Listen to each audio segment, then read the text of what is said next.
Assalamualaikum warahmatullahi wabarakatuh. Jumpa lagi ya bersama kami Budi Waspada. Oke sahabat YouTube dimanapun Anda berada, semoga semuanya dalam keadaan baik-baik dan sehat selalu ya. Amin ya rabbal alamin. Oke, kali ini saya akan membahas sesuai tema, yaitu dengan judul ternyata biaya kuliah itu mahal.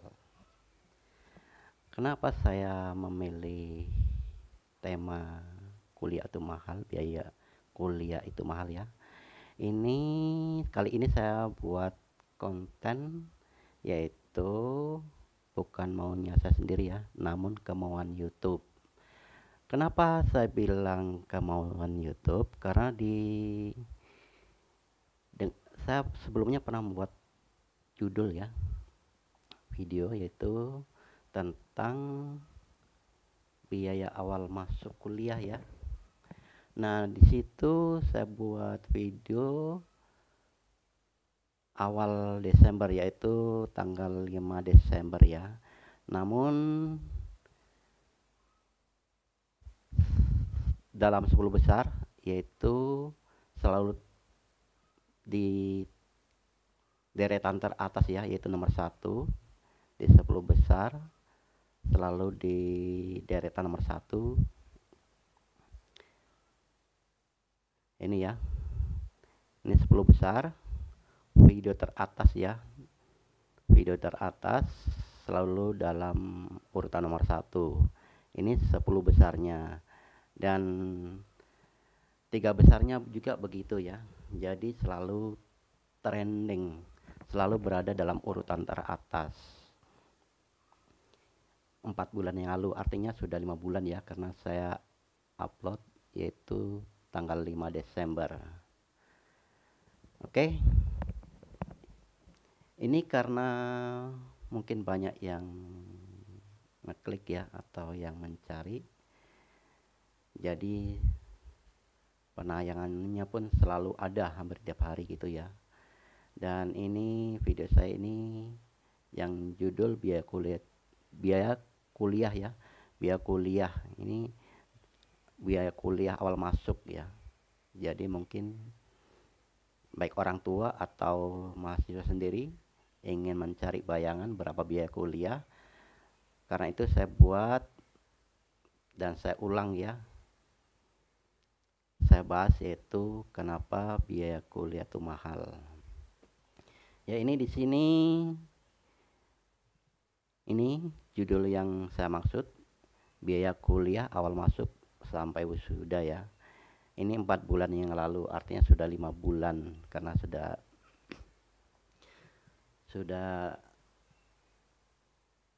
5 bulan ya, karena awal bulan Desember saya unggah ini video, dan ditonton sudah 3.600 ya, 3.600 kali tonton.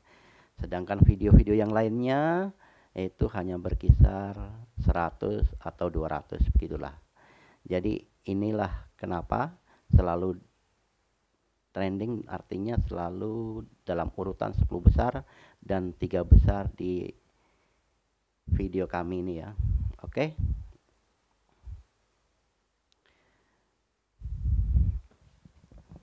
Kenapa saya bilang biaya kuliah itu mahal? Karena untuk masuk kuliah, awal masuk kuliah sampai wisuda itu dananya ya lumayan cukup mahal bagi saya. Kalau bagi orang kaya atau ekonomi menengah ke atas mungkin tidak terasa ya, atau yang punya penghasilan tetap, artinya tidak terasa uang segitu. Namun bagi saya adalah seorang petani ya, dan saya hanya seorang buruh kasar. Penghasilannya pun tidak menentu, tidak tepat. Jadi saya bilang mahal. Ini maksud saya bagi ekonomi ke bawah, itu benar-benar sangat mahal banget ya. Karena untuk hari-hari saja sulit, artinya untuk biaya hidup saya sulit, apalagi membiayai anak kuliah ya. Nah, di sini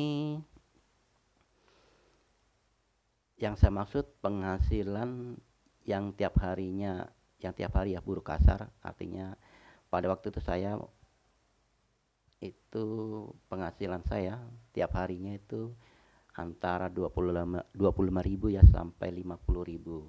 Namun itu pun tidak ada kepastian, kadang nganggur, banyak anggurnya ya, kadang ada gitu, tidak tetap itu tiap hari ada.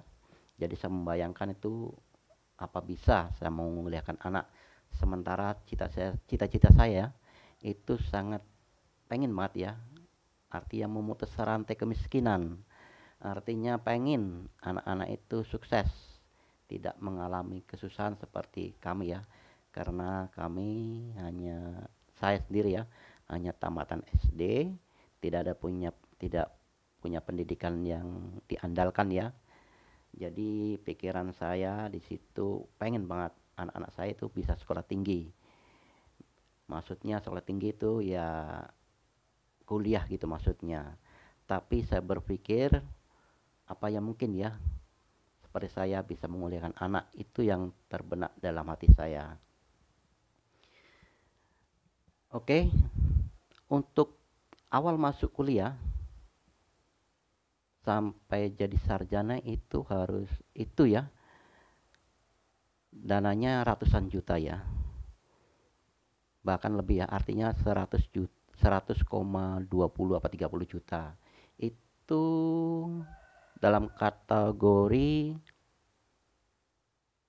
menghemat ya, menghemat dan irit banget itu, menghemat dan irit banget itu, dana 100 juta, 30 juta itu dari awal masuk sampai wisuda, itu dana yang sangat irit banget, sangat irit dan hati-hati. Beda ya kalau orang punya mungkin mungkin lebih dari situ ya, mungkin biaya hidupnya apanya itu semuanya ya mungkin lebih dari segitu. Ini saya bicara standar kelas ke bawah seperti saya ini ya, seperti saya ini orang tidak punya, tidak mampu, yang saya maksud begitu maksudnya. Oke, saya mau cerita sedikit apa untuk menyikapi ya, untuk maksudnya untuk menyiapkan dana kuliah untuk anak kita. Apakah kita harus menabung? Apakah harus bagaimana itu ya? Itu terserah pada kalian. Tapi untuk pribadi saya, saya pernah menyiapkan, berpikir dini mungkin ya, berpikir dini untuk menabung atau untuk menyimpankan uang agar kelak nantinya bisa tercapai untuk membiayai anak kuliah. Nah, di situ apa menjamin dengan menabung itu bisa sukses, anak bisa kuliah? Ternyata tidak. Karena pribadi saya pernah ya dari sedikit menabung ya, sampai pelihara sapi satu, sampai punya sapi empat, ternyata apa? Ada musibah, sapi pun melayang semuanya. Jadi situ tidak menjamin ya menabung itu bisa melanjutkan, bahkan itu nilainya tidak sampai ratusan juta. Lalu gimana caranya? Kalau pribadi saya ya, saya yakin dengan kajian ustadz ulama, maka saya praktekkan di situ akhir titik keputusasaan saya ya, dalam 1 tahun ke depan anak kuliah sementara dana sudah tidak ada, karena yang uang saya tabung, yang sedikit demi sedikit saya tabung, saya berternak sapi, kemudian dapat musibah, sapi melayang semua, nol, dari nol lagi, hampir putus asa ya. Di situ titik akhir keputusan saya. Namun saya berpikir ya, sementara bertahun-tahun saya menabung, itu berat, belum mencapai banyak ratusan juta. Ini malah tinggal setahun lagi ya, pikiran saya gimana? Apa ya mungkin dalam 1 tahun lagi bisa mendapatkan uang untuk kebutuhan anak kuliah? Itu yang dalam ada benak pikiran saya. Namun di situ saya tidak putus asa. Jangan jangan sampai ya kita berputus asa dari rahmat Allah. Lalu bagaimana? Ya tetap kita usaha, ikhtiar, dan berdoa. Berdoa yang banyak ya, artinya banyak-banyak berdoa. Nah di situ saya hijrah ya, dari kampung ke kota. Saya hijrah dalam 6 bulan itu belum ada bayangan dapat uang ya untuk dana kuliah. Namun saya di situ saya yakin banget, yakin dengan ketentuan Allah. Kalau Allah mau, kalau Allah ridho, itu apa yang keinginkan akan terwujud ya. Lalu gimana caranya? Untuk saya pribadi, waktu itu saya kan kalau doa sudah jauh-jauh, doa sudah berdoa terus ya, banyak doa. Ikhtiar juga sudah. Namun mendekati anak kuliah ini belum ada dana. Lalu langkah yang saya ambil, saya punya ya simpanan sedikit ya, tidak banyak. Namun yang 1 juta rupiah itu artinya saya bersedekah. Artinya saya bersedekah. Dengan kata lain, saya menyimpankan uang saya untuk Allah, untuk ke jalan agama Allah gitu. Nah, saya simpan ya, saya bersedekah 1 juta. Kemudian apa yang terjadi ya? Kemudian tidak lama lagi anak mau ujian SMA ya itu. Nah, 3 bulan berlalu ujian ya. Sementara saya sudah bersedekah 1 juta dengan maksud dan tujuan saya serahkan anak saya ya untuk bisa kuliah dan Allah mencukupi semua kebutuhannya. Saya tidak punya uang, saya sudah habis, tidak ada tabungan. Saya hanya bersedekah 1 juta, namun tiap hari berdoa terus, banyak-banyak baca sholawat. Lalu keajaiban muncul ya. Apa keajaibannya? Yang 1 juta rupiah ya menjadi dilipat gandakan sama Allah. Yang 1 juta rupiah dilipat gandakan ya sama Allah menjadi 40 juta, 48 juta. Kok bisa 48 juta? Gimana ceritanya? Ya begini ceritanya. Saya pikir-pikir, anak saya tidak terlalu pintar ya. Dari SD, SMP sampai SMA itu standar. Artinya pintar, tidak bodoh juga tidak. Kemudian dengan keajaiban itu mungkin ya. Dengan keajaiban itu pas lulus anak saya masuk peringkat 10 besar. Maksudnya dalam ujian nilainya mendapatkan nilai 10 besar ya, 10 besar. 10 besar. Nah, di situ peringkat 2 ya. Nah, di situ anak saya mendapat beasiswa untuk kuliah ya. Jadi arti 48 juta yaitu beasiswanya. Beasiswanya 48 juta selama kuliah. Artinya tiap bulannya itu 1 juta ya dapat. Ya lumayan untuk tambahan dana ya. Jadi artinya kuliahnya tidak pakai biaya karena dapat beasiswa, begitu yang saya maksudkan. Di situ saya sujud syukur ya, sampai saya menangis dengan kuasa Allah ya. Begitu tidak menyangka ya, tidak menyangka saya itu tidak ada harapan, putus asa, dan saya serahkan kepada Allah. Namun semua itu Allah memberikan keajaiban ya, keajaiban yang luar biasa, yaitu anak saya mendapatkan beasiswa. Dan selama kuliah pun berlanjut baik, artinya rezeki saya lancar, rezeki saya baik, betul-betul dipermudahkan sama Allah. Di situ saya benar-benar bahagia, terharu ya atas kuasa Allah yang begitu Allah memperlihatkan pada kami dan keluarga kami. Sampai di situ, kemudian anak saya ke kota ya, yaitu di kota Makassar, karena saya di kampung. Dan kisahnya sampai di kota, sampai di Makassar, maklum saja ya, anak saya tidak pernah kemana-mana, artinya tidak pernah ke kota ya. Jadi saya juga bingungnya dalam arti bagaimana ya, Pak kesasar atau gimana, karena tidak ada yang mengantarnya, tidak ada yang memberi jalan ya, dia ke sana sendiri. Beda biasanya kan kalau orang punya keluarga yang mengantar, itu tidak ya. Semuanya saya betul-betul saya serahkan kepada Allah. Dan sampai di tempat kuliahnya, di kampusnya, anak saya bercerita ya, sampai di depan kampusnya pun dia menangis. Dia menangis bahagia dan terharu.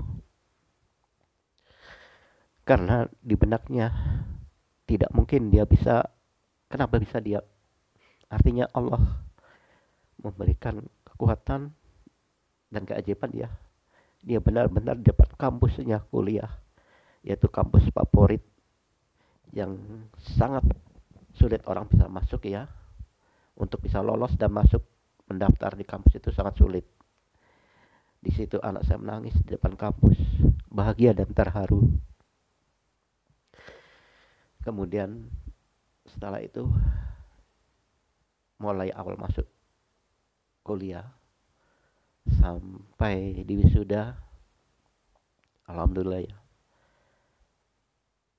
keperluan dan kebutuhannya semuanya dimudahkan oleh Allah. Di sini saya bercerita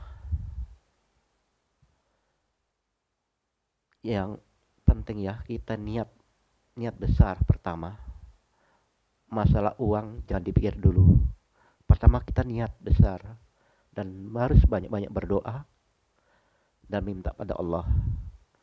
Setelah itu kita ikhtiar, selebihnya kita serahkan kepada Allah. Ini maksud dan tujuan saya untuk yang melihat video ini, mendengar video ini. Jadi jangan sekali-kali punya niat hati, saya tidak mampu kuliah, saya tidak bisa kuliah dengan alasan ekonomi dan orang tua, itu jangan sekali-kali. Buktinya saya dalam benak hati saya juga, kalau secara logika tidak mungkin, namun tekad yang kuat ya, tekad yang kuat dan keyakinan kuat. Kemudian kita berusaha keras ya, walaupun di ambang titik ketidakberdayaan, ketidakmampuan, jangan putus asa sebelum final, maksudnya tetap harus berusaha. Begitu yang saya maksud.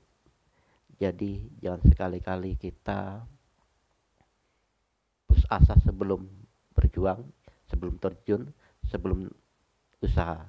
Karena banyak sekali ya orang-orang sebelum melakukan sudah menyerah duluan.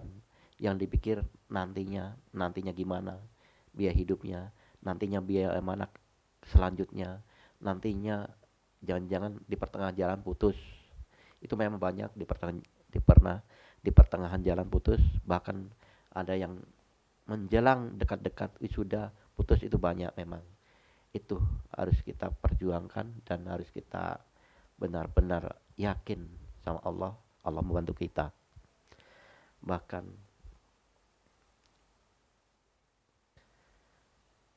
saya pernah ya mendengar orang, artinya disepelekan ya. Artinya disepelekan tuh apa bisa mengulikan anak hanya tidak punya penghasilan tetap dan tidak punya kerjaan begitu ya. Namun terbukti orang yang benar-benar susah hidupnya, artinya ekonomi ke bawah, bisa dibuktikan dengan usaha kita serta keyakinan dan doa kita. Itu yang saya maksud. Oke, untuk semuanya yang sudah mendengar cerita kisah saya, semoga ini bisa jadi inspirasi ya, bagi Anda semua, terutama bagi orang-orang yang tidak punya, arti yang ekonominya ke bawah itu ya, seperti saya, betul-betul orang tidak punya. Semoga semuanya terinspirasi ya, baik si calon mahasiswa yang ingin kuliah atau orang tuanya, wali muridnya, wali mahasiswanya maksudnya ya. Semoga dengan cerita ini membuat kalian yakin dan terinspirasi ya dengan cerita saya, dan saya doakan untuk semuanya yang pengen kuliah walaupun tidak punya uang. Pertama adalah niat yang kuat, kedua ikhtiar ya. Setelah itu kita serahkan mau kita, mimpi kita kepada Allah. Insya Allah semoga Allah mendengar dan menjawab doa kita. Allah untuk menjawab doa kita itu tidak langsung. Biasa dikasih ujian yang berat-berat. Tinggal kita bagaimana bertahan, tabah atau tidak. Dan kalau kita betul-betul sudah dikabulkan, kita akan diberi yaitu keajaiban yang luar biasa. Maka disitulah pasti akan nangis, sangat menangis. Artinya bahagia dan terharu bahwa yang tidak masuk akal jadi terwujud. Oke, untuk sahabat untuk semuanya, semoga semuanya bisa terinspirasi dengan kisah dan cerita saya. Oke, sampai di sini saja ya untuk semuanya. Saya akhiri sampai di sini. Jangan lupa ya, kalau suka cerita ini, suka dengan video ini, jangan lupa berikan like serta komentar di bawah, komentar di kolom komentar ya. Dan jika ada yang mau bertanya-tanya, silakan berkomentar. Insya Allah saya akan jawab. Dan untuk semuanya yang suka dengan video ini, jangan lupa subscribe-nya juga ya. Karena satu subscribe dari kalian, dari Anda sangat bermanfaat dan sangat berarti bagi kami. Oke. Sampai sini saja ya. Saya akhiri dengan ucapan wabillahi taufiq wal hidayah. Wassalamualaikum warahmatullahi wabarakatuh. Sampai jumpa di lain waktu dan di video yang selanjutnya ya. Oke.